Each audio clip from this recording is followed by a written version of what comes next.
Lectura del Santo Evangelio según San Juan. Cuando se acercaba la Pascua de los judíos, Jesús llegó a Jerusalén y se encontró en el templo a los vendedores de bueyes, ovejas y palomas, y a los cambistas con sus mesas. Entonces hizo un látigo de cordeles y los echó del templo con todo y sus ovejas y bueyes. A los cambistas les volcó las mesas y les tiró al suelo las monedas, y a los que vendían palomas les dijo: «Quiten todo de aquí y no conviertan en un mercado la casa de mi Padre». En ese momento sus discípulos se acordaron de lo que estaba escrito: «El celo de tu casa me devora». Después intervinieron los judíos para preguntarle: «¿Qué señal nos das de que tienes autoridad para actuar así?». Jesús les respondió: «Destruyan este templo y en 3 días lo reconstruiré».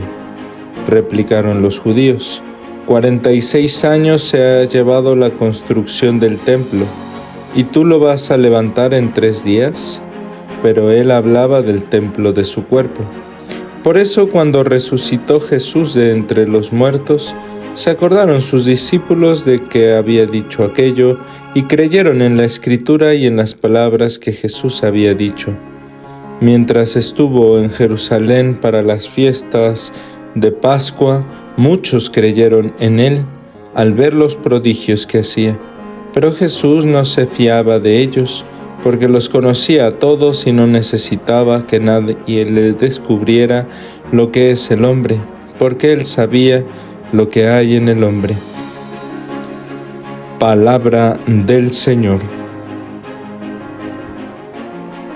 Queridos hermanos, nos encontramos ya en este tercer domingo de Cuaresma y la primera lectura nos coloca en este capítulo 20 del libro del Éxodo, la lectura del Decálogo.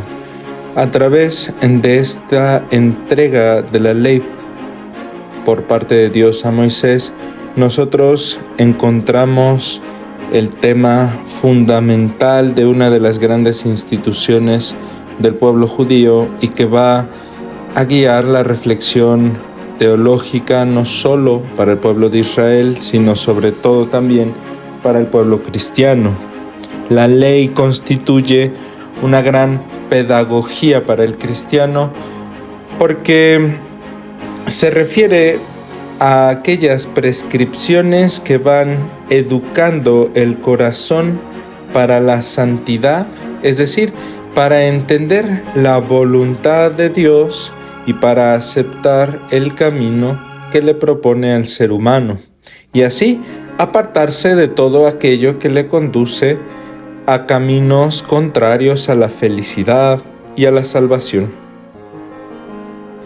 El pasaje del Decálogo, que tiene por intención preservar al pueblo de Israel en la libertad y cuyo origen tiene detrás la creación del pueblo de Israel recientemente liberado de la esclavitud de Egipto, tiene 3 mandamientos en relación con Dios y el resto en relación con el prójimo. Los primeros se vinculan en orden a tener el corazón claro con respecto a los sentimientos y a la posición de Dios en nuestra vida. Y el resto implican que tengamos claridad sobre el lugar que tiene el prójimo en nuestras vidas, el lugar que tienen también la justicia, la verdad y la propia vida, así como el prójimo y los diferentes tipos de personas con sus circunstancias en nuestras vidas concretas. De hecho, nosotros podemos entender todo el Antiguo Testamento como una continua vuelta al proyecto del paraíso, al proyecto original, creador de Dios, como una especie de vuelta a la alianza constantemente de parte de Dios y rupturas a través del pecado, de la infidelidad, de la inconstancia del ser humano, a través de diferentes actitudes y pecados que vamos manifestando, pero que reflejan por una parte la condición humana, la fragilidad, la debilidad, y por otra parte que el corazón del hombre se mantiene inquieto porque anhela llegar a la comunión con Dios. Durante el tiempo del Éxodo, el pueblo de Israel acoge, tras la liberación de la esclavitud en Egipto, la ley de Dios como acto decisivo de la alianza y como aspecto fundamental de su vocación de pueblo de Dios. De hecho, el pasaje del Éxodo inaugura propiamente el hecho de un pueblo elegido.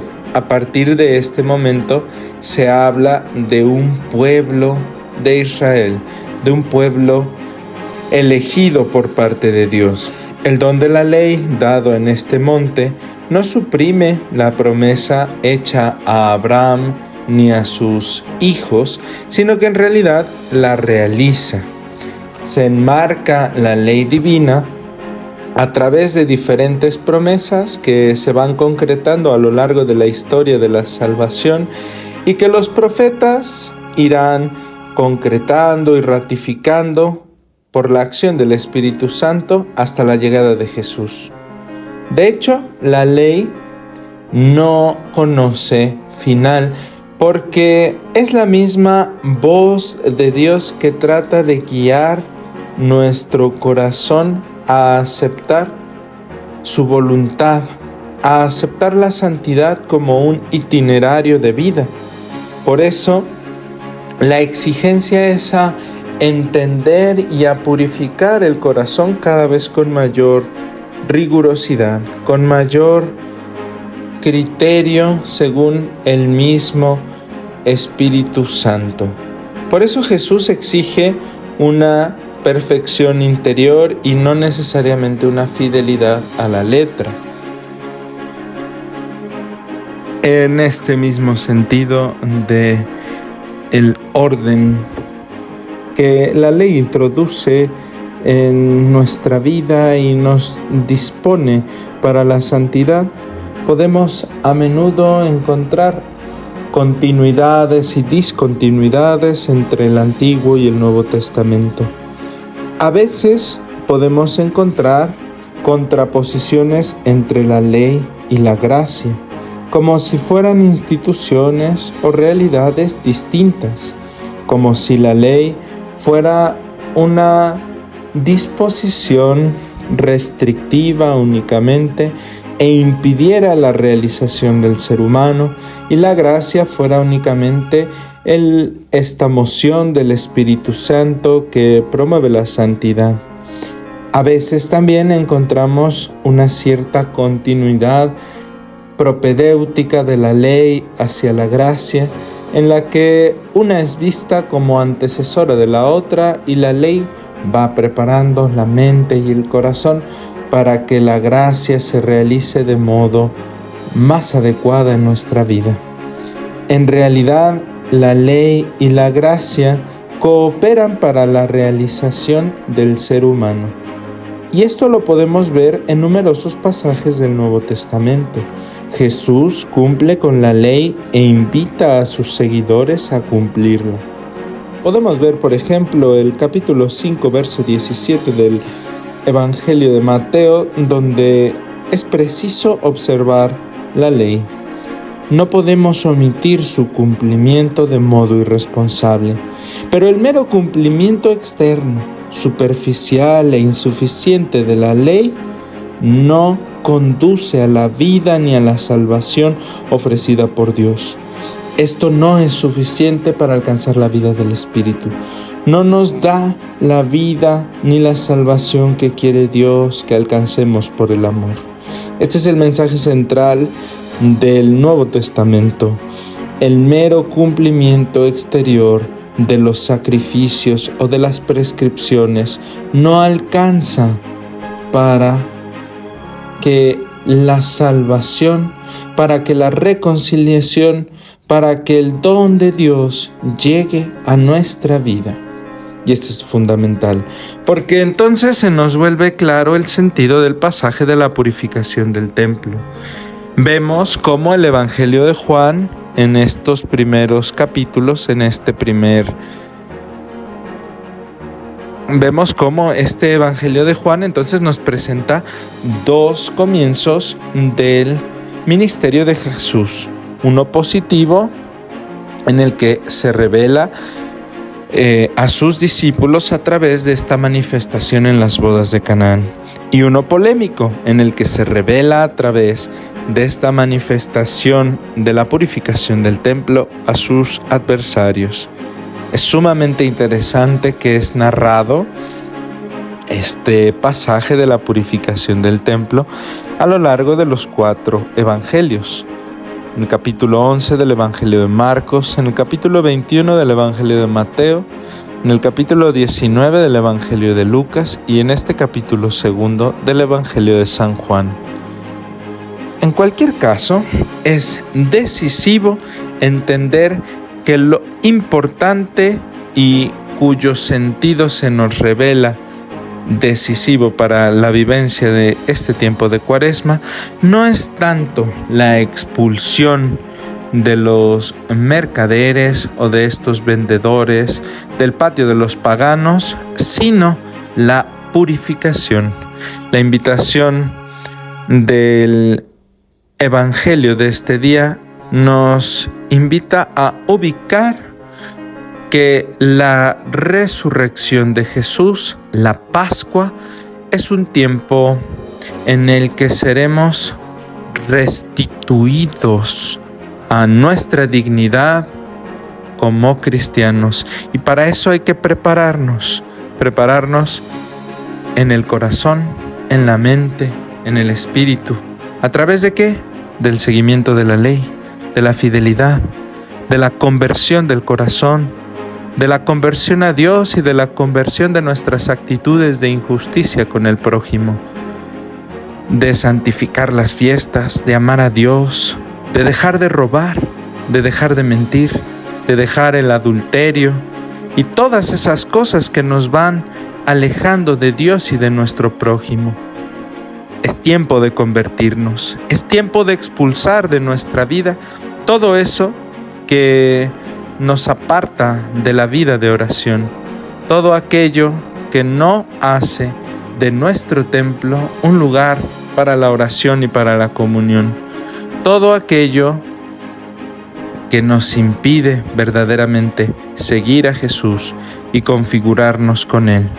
Por eso, en este bellísimo texto de San Pablo a los Corintios encontramos cómo podemos a veces oscilar entre dos extremos en nuestra exigencia dentro del camino cristiano.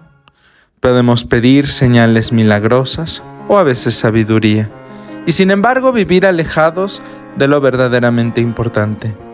La vida cristiana es seguir a Jesús, predicar a Jesús crucificado, que puede ser escándalo para los que piden milagros, o locura para los que piden sabiduría. Pero es que en realidad, como dice San Pablo, Cristo es la fuerza y la sabiduría de Dios. Locura que es más sabia que la sabiduría de los hombres. Y la debilidad de Dios en Cristo Jesús es más fuerte que la fuerza de los hombres.